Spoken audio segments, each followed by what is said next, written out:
Bonjour, moi c'est Sabine du compte Instagram Sabine Cat by Design et de la chaîne YouTube Sabine Cat by Design.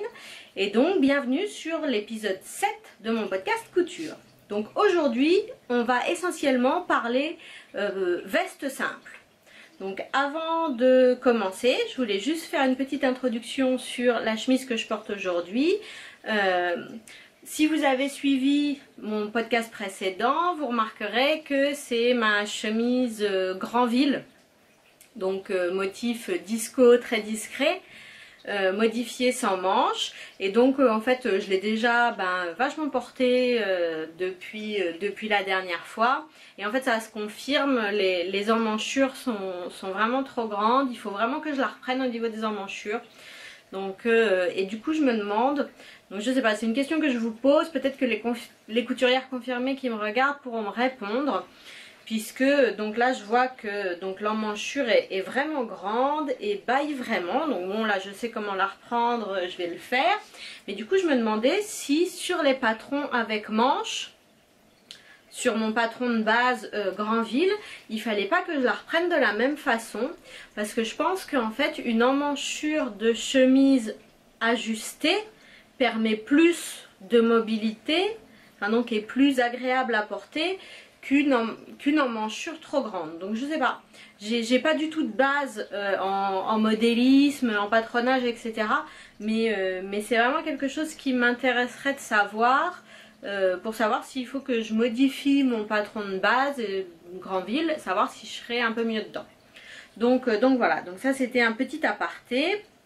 Et donc on va rentrer sur les patrons de vestes. Donc depuis la dernière fois, je n'ai pas réalisé une mais bien deux vestes, le truc incroyable, en un mois. Donc c'est vraiment des vestes faciles. Donc je ne sais pas si vous aviez suivi il y a quelques mois où je parlais de mes projets à venir. Et donc quelque chose qui me faisait vraiment envie, c'est que j'avais envie de reproduire une veste du commerce que j'ai. Donc c'est cette veste là. Donc c'est une veste que j'ai achetée chez Uniqlo et que j'aime beaucoup. Donc c'est une veste en jersey de viscose coton. Donc on le voit, elle est très fluide. C'est une veste, enfin voilà, c'est le pyjama secret en fait que je porte quand j'ai besoin d'avoir l'air présentable, par exemple pour les présentations, etc. Où j'ai quand même envie d'être confortable, de me sentir bien. Donc c'est vraiment, hop, on retrouve une veste avec le col tailleur. Donc on a des découpes, alors je sais pas si vous les voyez bien, mais bon, on a les découpes côté, etc. Ici on a des petites poches plaquées. Le bas arrondi, donc c'est une veste un seul bouton, elle n'est pas doublée, donc voilà. Donc c'est une veste que que je porte vraiment très souvent, c'est hyper pratique, ça passe à la machine, c'est très bien. Donc voilà, j'avais envie de répliquer cette veste là. Et donc j'avais repéré dans les magazines que j'ai la veste blanche de la maison Victor pour recréer cette veste là. Alors donc comme vous le voyez, c'est une veste qui a la même forme avec le même col tailleur, le bas arrondi, pareil les découpes côté. Donc la seule différence c'est que cette veste est doublée et qu'elle a des poches passepoilées au lieu des poches plaquées. Mais donc je me suis dit que c'était quand même un super patron de base pour recréer ma veste. Donc c'est ce que j'ai fait. Et alors, donc je vais vous montrer, je l'ai faite dans un jersey de coton de chez Mondial Tissu. Alors donc c'est un jersey de coton donc qui se tient beaucoup mieux que le jersey viscose coton de ma veste Uniqlo. Il est également beaucoup plus épais et il est noir et attrape tous les poils de chat, mais bon vous le verrez, avec un peu de chance vous le verrez pas là. Et donc voilà ma veste. Donc tout d'abord je vais vous dire que j'en suis hyper contente, ça a tourné exactement comme je l'envisageais, c'est suffisamment rare pour que je le précise. Donc j'ai réalisé le patron, donc j'ai coupé taille 40 aux épaules vers 42 aux hanches. Alors je sais plus trop si ça correspond à mon mensuration, mais je crois pas, je crois que j'ai pris un petit peu en dessous, en tout cas pour les hanches.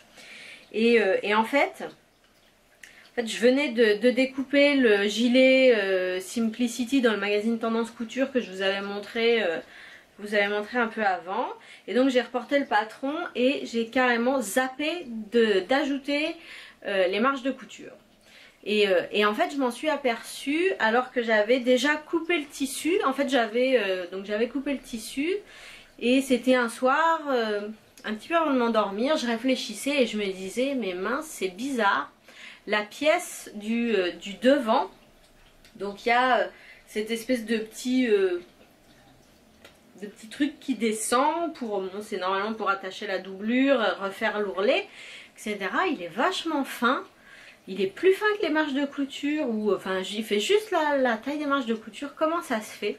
Et là c'est là que ça m'a... hop, la petite ampoule qui s'est allumée. Ah ouais, les marges de couture. J'ai oublié d'ajouter les marges de couture. Donc j'étais hyper embêtée et jusqu'à la fin je me suis dit mais... ça se trouve ça va être trop petit, je vais pas rentrer dedans, je vais être dégoûtée parce qu'en fait... je sais pas si vous avez le même syndrome que moi, mais moi j'ai le syndrome de je flippe comme une malade de couper dans mon tissu quoi. Là avant de couper dans ce jersey noir, alors pourtant un jersey noir il n'y a rien de plus bête quoi, mais ça faisait hyper longtemps que je l'avais dans mon stock et j'avais mais trop peur de couper dedans. Et j'ai tergiversé pendant des plombes, j'avais comparé mes pièces de patron sur ma veste, etc. Trop peur de gâcher du tissu et tout, mais enfin, bon, là ça m'arrive sur celui-là parce qu'en fait je trouve ça assez rare quand même, le bon jersey qui se tient bien, etc. Mais même sur un pauvre morceau de tissu que j'ai acheté 5 € les 3 mètres au coupon de Saint-Pierre, ça va me faire exactement la même chose, je vais trop flipper, avoir peur de gâcher. Ça c'est merci mon éducation bourguignonne, faut pas gâcher hein. Donc bon, enfin bon bref, j'avais tergiversé pendant des plombes avant de le couper, je le coupe et là je m'aperçois que j'ai oublié d'ajouter les marges de couture, j'étais effondrée, mais vraiment effondrée, et donc je me suis dit bon putain, pardon, mince, et si c'est trop petit et tout, puis bon finalement je me suis dit bon si c'est trop petit c'est pas grave, j'ai bien une collègue à qui ça pourra faire plaisir, je vais jusqu'au bout, au mieux, enfin voilà, au pire j'apprendrai des choses en passant, je pourrais faire une heureuse et puis voilà. Donc j'ai continué. Ce qui rattrape un peu, c'est que j'ai tout assemblé à la surjeteuse, absolument tout. Enfin presque tout, sauf peut-être, oui non, sauf les pièces du col, effectivement. Enfin bon, les assemblages principaux sont faits à la surjeteuse et ensuite les pièces qui ne demandent pas d'élasticité comme voilà le truc, le col, etc. c'est assemblé à la machine. J'ai également alors hop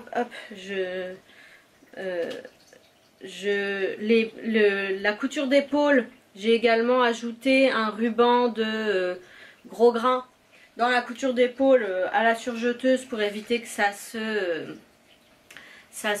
que la couture s'étire. Et donc voilà, et donc j'ai voulu vraiment reproduire plutôt mon modèle Uniqlo plutôt que la veste d'origine. Donc je ne l'ai pas doublé et j'ai fait des poches plaquées. Donc c'est les deux seules différences de design par rapport au modèle initial. Dans la réalisation, j'ai vraiment, enfin bon, j'ai suivi les explications de la Maison Victor sont plutôt pas mal. Mais donc j'ai suivi jusqu'à, bon, pas tout à fait jusqu'à la fin puisque je ne l'ai pas doublé. Et j'ai vraiment regardé comment était assemblée ma veste Uniqlo pour m'en inspirer. Là où j'ai fait un petit peu différemment, enfin je suis allée un peu plus loin que les explications, c'est que je crois que les explications demandent d'entoiler la parmenture. Et là j'ai entoilé la parmenture et en fait j'avais coupé donc 4 fois la pièce pour entoiler les deux parmentures et les zones correspondantes sur le devant. Et donc j'ai utilisé une Vliseline G785, c'est-à-dire c'est la Vliseline qui est faite exprès pour les tissus extensibles. Et vraiment, enfin c'était la première fois que je l'utilisais et j'en suis mais vraiment super contente. Autre chose que j'ai rajouté par rapport au patron d'origine, c'est que donc sur ma veste Uniqlo, en fait il y a une piqûre qui qui continue après le col sur le devant en biais. Et donc j'ai reporté cette couture là pour la faire ici. Ça permet déjà de maintenir la parmenture en place et ça permet au col de rouler correctement. Donc voilà. La différence par rapport à la veste Uniqlo, c'est que celle-ci, donc en fait sur la veste Uniqlo, il y avait juste un devant, un côté et un dos. Donc ici on a le dos qui est coupé en deux parties, qui donne un peu plus de forme, qui permet de rajouter un petit peu, enfin voilà, de mettre un petit peu en forme le dos.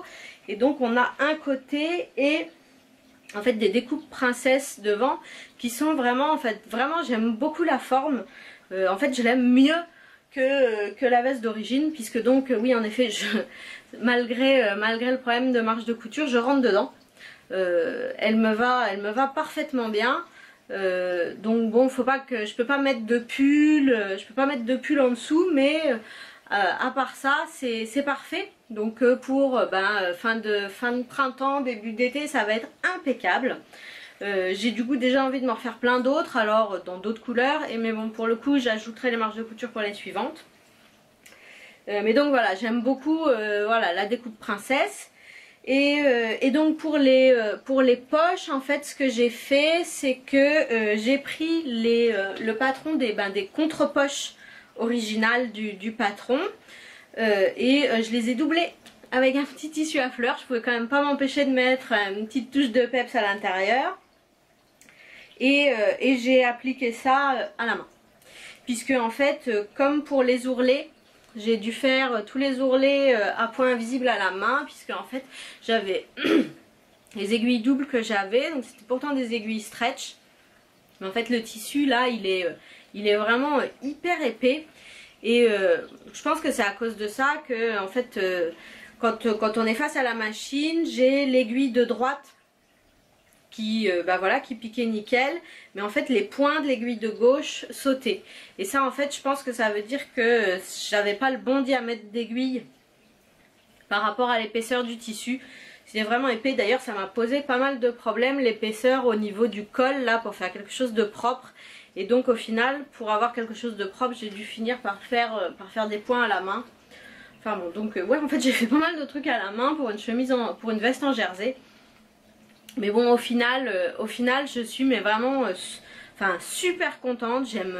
J'aime beaucoup le résultat, et ça a tourné exactement comme je l'envisageais, et c'est quand même suffisamment rare pour que hop, petite danse de la joie. Voilà. Ok, ça passait. Je voulais juste préciser que bon, alors j'ai fait donc l'ourlet. Je pense en suivant les indications du patron, je pense pas m'être trompée par rapport à la longueur d'ourlet. Donc moi j'ai un ourlet qui fait environ 2,5 cm. Je sais pas si si vous pouvez le voir, je suis désolée, le tissu noir. Oui, si, voilà, vous le voyez. Hop. Et en fait, bien que j'ai oublié d'ajouter les marges de couture, la veste est exactement à la bonne longueur pour moi. Et alors je fais 1m52, donc normalement il me semble que la maison Victor est patronnée pour 1m65 ou 1m68, donc j'ai pas souvenir d'avoir vu, parce que j'ai regardé plein de versions avant de commencer, j'ai pas souvenir d'avoir vu que la veste était trop courte sur les autres, mais donc attention si vous la faites à la longueur. Donc voilà, ça vraiment une réalisation dont je suis vraiment très contente. Et pour une fois, Chéri était très content que je fasse quelque chose dans une couleur sobre. Mais donc pour me remettre de tout ce noir, j'ai ensuite décidé de faire la veste Bernadette de République du Chiffon. Donc c'est pareil, c'est un modèle dont je vous avais parlé en fin d'année, que j'avais vraiment envie de faire. C'est un patron que j'avais acheté au CSF. Et donc la veste Bernadette, s'il y a encore des gens qui ne connaissent pas ce modèle, donc c'est une petite veste boîte, toute droite, assez courte, avec des manches 3/4, et donc c'est une veste doublée, et qui est notée, donc je suis désolée pour vous c'est à l'envers, donc qui est notée 2/4, donc qui est quand même normalement accessible aux aux couturières débutantes, débutantes avancées. Et vraiment, je confirme, c'est une veste vraiment très facile, très rapide à faire. Donc, pour me remettre de tout ce noir, j'ai choisi un tissu très discret. Et donc, on voit, donc je l'ai réalisé dans un jacquard rose à pois rose. Donc, hop. Et c'est bête, vous voyez pas l'envers. En fait, j'ai vraiment hésité. Donc là, on voit, c'est donc voilà, jacquard rose à pois rose que j'ai acheté tout au début où je commençais la couture au Bonheur des Dames à Montmartre. Et en fait, la raison pour laquelle j'avais acheté ce coupon, c'est que j'avais vu sur le blog Félicie à Paris, elle avait réalisé une robe Daniel, donc c'est une robe Burda, il me semble, hein, dans un tissu rose à pois rose, et j'avais trouvé vraiment super. Et donc à l'époque je faisais pas trop bien la différence entre les tissus, et donc en arrivant dans le magasin j'avais vu ce tissu rose à pois rose et je me suis dit oh super, je vais pouvoir me faire la même robe. En fait pas du tout, puisque c'était un tissu, enfin c'est trop épais, même si c'est pas un jacquard très épais, donc c'est un jacquard de coton, même si c'est pas un jacquard très épais, c'est quand même trop épais pour faire ce genre de robe. Et donc ça faisait 5 ans qu'il se languissait un peu dans mon stock. Mais bon voilà, parfait pour faire une petite veste. Et en fait l'envers, bon là je peux pas vous le montrer, l'envers avait une couleur vraiment très intéressante. Mais en fait à cause du tissage, je pouvais pas du tout l'utiliser sur l'envers. Et c'est un petit peu dommage, parce qu'en fait niveau couleur je crois que je préférais l'envers. Enfin bon bref, donc voilà, ce jacquard rose à pois rose. Et pour la doublure, un tissu zèbre. Donc c'est, je l'avais acheté à Popissou quand elle a fait son vide tissu il y a, je sais plus, peut-être 2 ans maintenant, 1 an ou 2.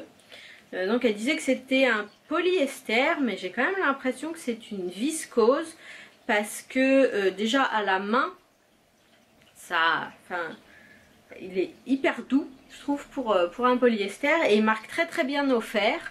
Donc je sais pas. Donc voilà, enfin bon, super, très contente de la qualité de ce coupon.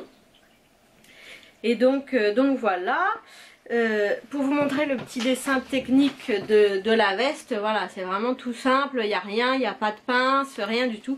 Et effectivement, c'est un patron qui est super rapide à réaliser. Il y a juste voilà, 2 dos à assembler, hop, les devants, les manches.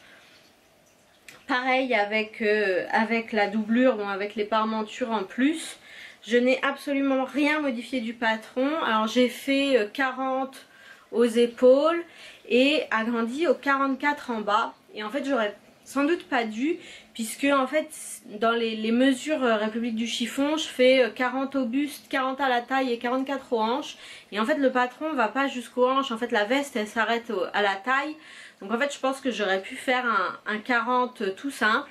Et en fait je pense que je vais réessayer d'en faire une avec simplement un 40, parce que je pense que j'avais pas besoin d'agrandir à ce point là. Enfin bon, c'est pas grave. Donc voilà. Et en fait donc pour la réalisation, donc c'est une veste doublée, mais pour une veste doublée je trouve quand même la réalisation très simple. Et en fait j'ai vu beaucoup de filles qui faisaient référence au pas à pas de la veste Michel, qui est également une veste de République du chiffon, pour monter les vestes doublées. Et en fait j'ai regardé les explications, mais en fait je trouve que les explications là de la veste Bernadette pour monter notamment le bas de la doublure là sont limpides, super simples, enfin vraiment génial. J'ai adoré les explications, parce qu'en fait j'avais fait avant un seul manteau doublé qui était un manteau Burda, où pour le coup les explications étaient absolument imbitables. J'avais dû faire un bidouillage de mort sur ma doublure, et là c'était vraiment trop simple, trop bien expliqué, et du coup c'est hyper propre, je suis super contente. Voilà, donc par contre il manque, elle précise de bien glacer les enformes. Donc c'est ça, elle explique bien à la fin, hop, c'est ça, réaliser un point main invisible sur le haut des enformes, bas dos, bas devant, bas de manche pour maintenir la doublure. Par contre, moi je trouve quand même que elle aurait dû préciser, puisque ça reste quand même une veste, de sous-piquer, de faire toutes les sous-piqûres. Et bon, enfin, je suis d'accord, il y a des choses qui coulent de source. Enfin, où il faut qu'on apporte, qu'on doit savoir, mais en fait, enfin voilà, moi je trouve qu'il y aurait eu un plus à ce que ça soit précisé dans le patron. Alors il y a toujours des discussions sans fin sur voilà les précisions, les détails à apporter, mais pour une veste 2 sur 4, donc qui est censée être intermédiaire, ouais, peut-être que ça coulait de source. Enfin bon bref, toujours est-il que j'ai oublié de faire certaines sous-piqûres au moment de la réalisation et du coup je me suis trouvée embêtée à la fin, qu'il aurait fallu, enfin voilà, ça aurait été plus facile, plus joli que je les fasse, et je pouvais plus les faire parce que j'avais glacé mes enformes, notamment en bas, et donc du coup j'ai sous-piqué à la main. Donc voilà. Donc il me reste encore juste à attacher les épaules. Ça, elle ne le précise pas dans le patron de cette veste là, mais elle le précise il me semble dans le pas à pas de la veste Michel. Donc ça, il me reste ça à faire, à attacher l'épaule doublure à l'épaule de la veste. Mais sinon je suis hyper contente de ma veste Bernadette. Donc hop là, voilà ma petite veste très discrète. C'est pareil, ça a tourné exactement comme je le voulais. Donc petite veste courte pour cet été. Elle est super. J'ai eu peur en la faisant, avant de la faire, pour les manches, puisque je fais partie de la team gros bras. Hein, je dois souvent augmenter le diamètre des manches. En fait ici j'avais mesuré à l'avance et non, c'est impeccable. C'est tout. Ici j'ai absolument rien modifié au patron et ça a été hyper vite. Enfin franchement, je conseille pour une petite veste d'été. Vraiment super facile à faire. Il n'y a vraiment rien de compliqué. Ah voilà, c'est ça. J'avais bien sous-piqué pour les manches. J'avais bien fait les sous-piqûres ici. Et en fait je les ai pas faites partout et du coup ça m'embête rétrospectivement. Mais donc voilà, j'adore vraiment le contraste entre, même si une fois que c'est porté on voit plus la doublure, vraiment le contraste entre le tissu rose et la doublure zèbre. Je suis in love avec mes deux vestes, vraiment encore danse de la joie, vraiment in love. Donc voilà, deux vestes vraiment faciles à faire, que je recommande vraiment. C'est pas des vestes avec toutes les techniques tailleur pour la structuration. Là pour la veste Bernadette, j'ai même pas ajouté d'entoilage. Je pense que c'est pas nécessaire pour une petite veste d'été comme ça, puisque de toute façon il n'y a pas de mécanisme de fermeture. Donc c'est deux patrons que j'ai envie de refaire. Je vous ai déjà dit donc la veste blanche, j'ai envie de la refaire dans toutes les couleurs de l'arc-en-ciel. Et donc la petite veste Bernadette, j'ai vraiment aussi envie de la refaire pour cet été dans plein d'autres tissus.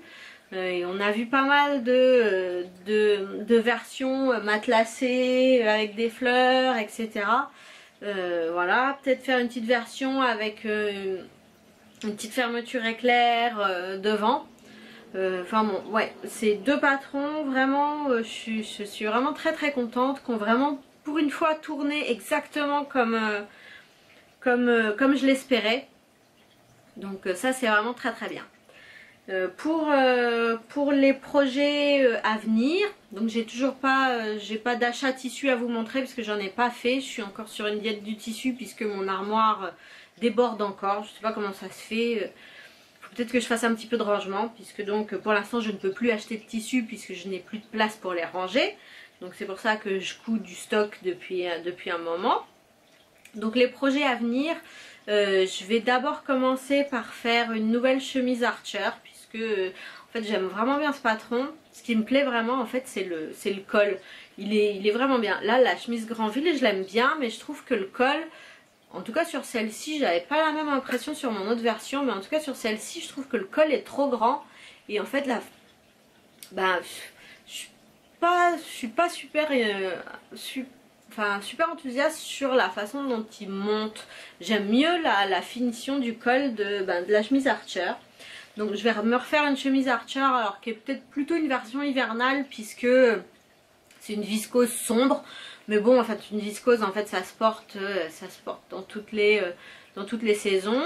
Donc voilà, premier projet, prochain projet, ce sera une chemise Archer en viscose. Et ensuite, j'ai bien envie de me faire un t-shirt Briac en marinière rayée blanche à rayures bleues. Voilà. J'avais envie d'essayer la nouvelle version du patron Plantin. Mais en fait, l'idée, puisque Direndo, à l'occasion de je crois que c'est à l'occasion de la nouvelle collection, a ressorti le t-shirt, enfin une nouvelle version du t-shirt Plantin, a réédité le t-shirt Plantin.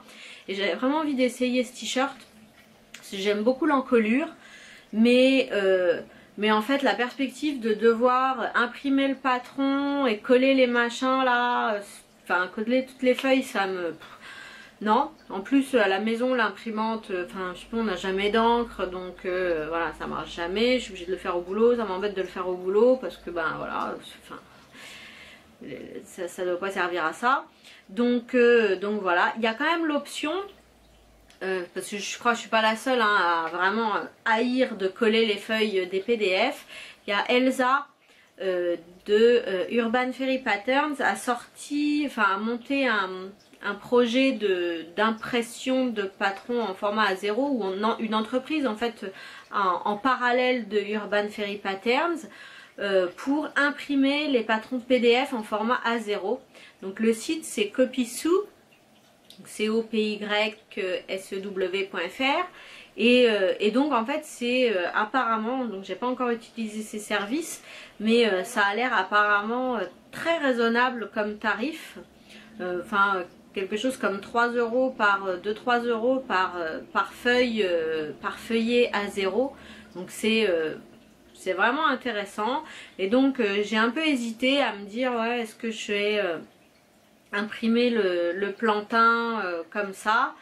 Ça me donne aussi un petit peu envie du coup d'essayer 3 plombes après tout le monde le Trop Top d'Ivan Soufflé, qui est un PDF à un prix vraiment raisonnable. Et donc je me disais ben voilà, ça vaut peut-être le coup du coup d'essayer là avec un service d'impression PDF à 0 abordable, d'essayer ça. Donc vraiment merci Elsa d'avoir pris cette initiative de créer ce service, parce que je pense que ça va dépanner beaucoup de monde.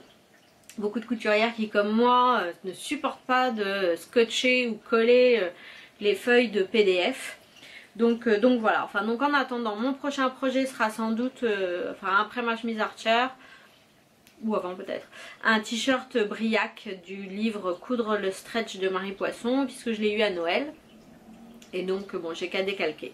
Donc voilà, je vous souhaite, aujourd'hui c'est dimanche, moi là maintenant je vais aller voter.